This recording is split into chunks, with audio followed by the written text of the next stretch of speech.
Hi guys! Andito tayo ngayon sa Alabang para mamili ng magandang camera para sa ating pagbablog. Siyempre, isama na rin natin yung unboxing. Kaya na guys, ito napili natin na camera, Insta360 X3. So, dinownload muna natin sa cellphone natin yung app ng gadget na yan. So, ayan. Pagkatapos i-download, tsaka na tuturuan tayo ng agent kung paano gamitin. Opo, para tinatrack niya kasi ito ma'am eh. Ayan, daming device. Pero, pansin mo na. So, hello po, good morning. Joke lang.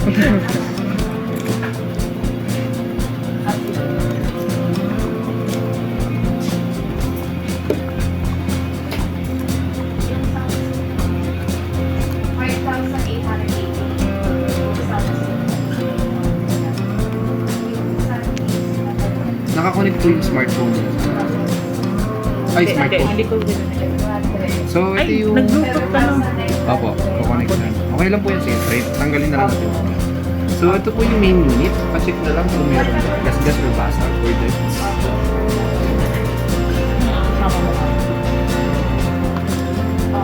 Mabigat din pala siya. Yes. Kumpara dun sa isa, mas mabigat no kaysa doon. Mga konti lang. Eh, yun kasi maliit na na-detach. Pero hindi naman nag-shoot ng 360. Yan po yung 360 talaga. Siya po yung original na instant.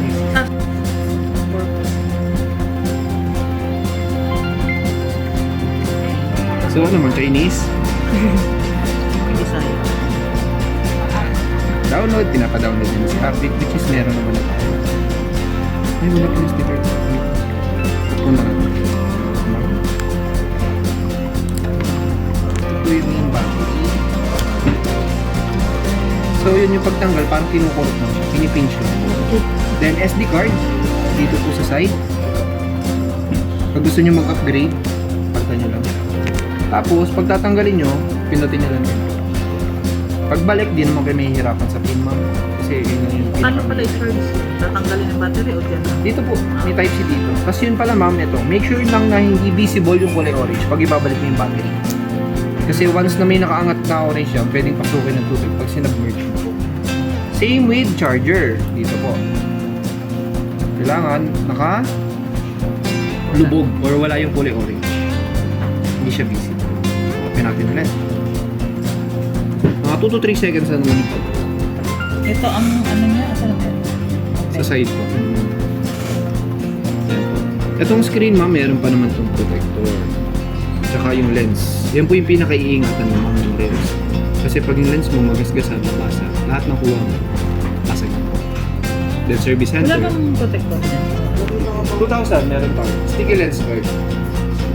Pero sa online, meron naman tayo mga mura. Mga 1 to lang. Pero dito sa amin 2K. Hindi kaya pag nahulog yun, diretsong basag? Oo, basag talaga yan kasi nakaano yun, no? Nakalitaw. Kaya itong pinaka-iingatan mo, ma'am. Kahit ano naman, kahit itong tumama, basag din yun. Depende sa impact.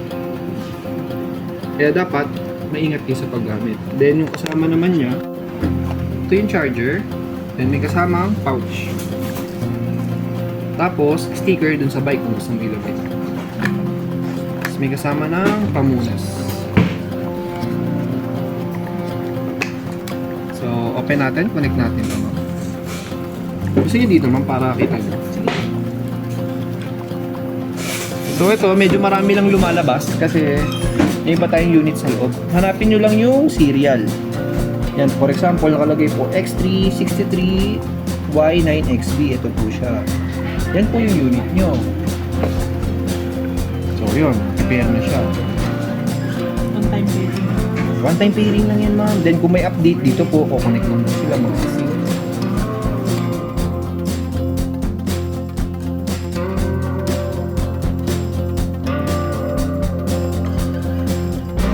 Niya dito is Wi-Fi latency po. Pero pag nag-shoot na kayo niyan, maganda na po quality. Kung ano yung pinaka-quality nito, yun o. Yan, nabaan natin. Yun po yung view mo. Pwede mo taasan yung bright. Medyo, ano yun, ano kasi yung mata.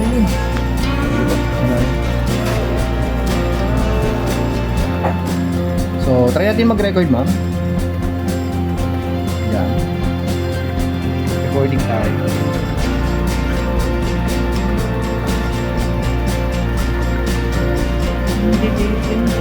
Opo, may delay talaga.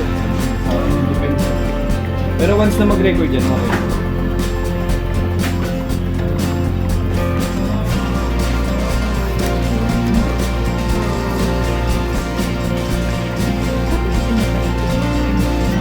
Wala po, hindi mo kailangan pa ikutin.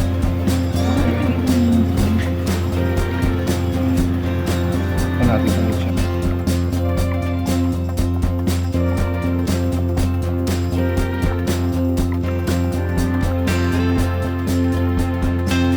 Nakikita niyo po yan. So, yan po yung pinaka...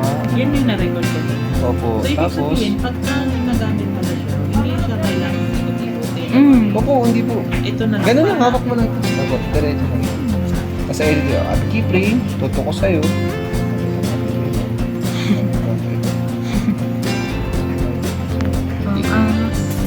So, try natin i-play ha.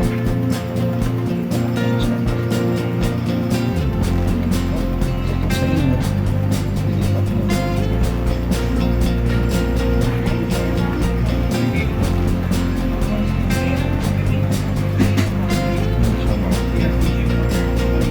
So, yung ibang effects, ano lang po yun. Saan siya nakasave dyan? Nandito pa siya nakasave. Kumbaga nabuview mo lang. Pero pwede mo siyang i-transfer. For example, export natin. Ito yung pinaka-file. Malulobat na rin kasi kaya may ganyan na yan. So, ito yung file, export. Gallery lang mama. Export ko sa gallery.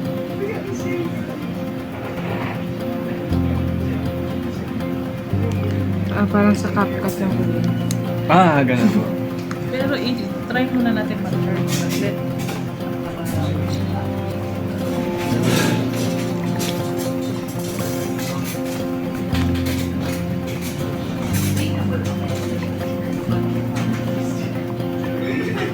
Gano'n kahaba yung stick?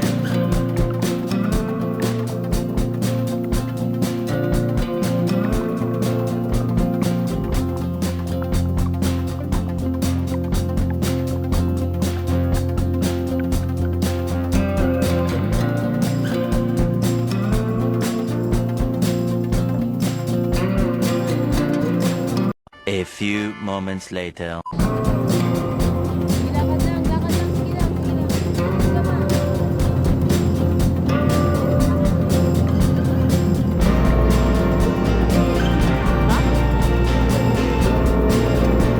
Advice ko lang sa inyo guys, kung bibili kayo ng ganitong gadget, dapat medyo high-end na rin yung cellphone na gagamitin nyo. Kasi baka hindi rin siya compatible. Kagaya yung sa akin. Kaya ang gamit ko dyan, yung cellphone ng anak ko kasi mas bago yung kumpara sa akin.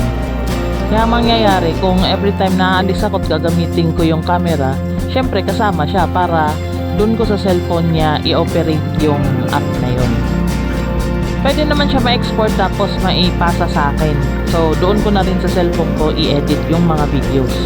Pansamantala lang naman yan hanggat hindi pa ako nakakabili ng bagong cellphone. So, yan na munang gagamitin ko yung sa kanya. Kaya nga guys, for more video updates, huwag kalimutang mag-like and subscribe. Salamat!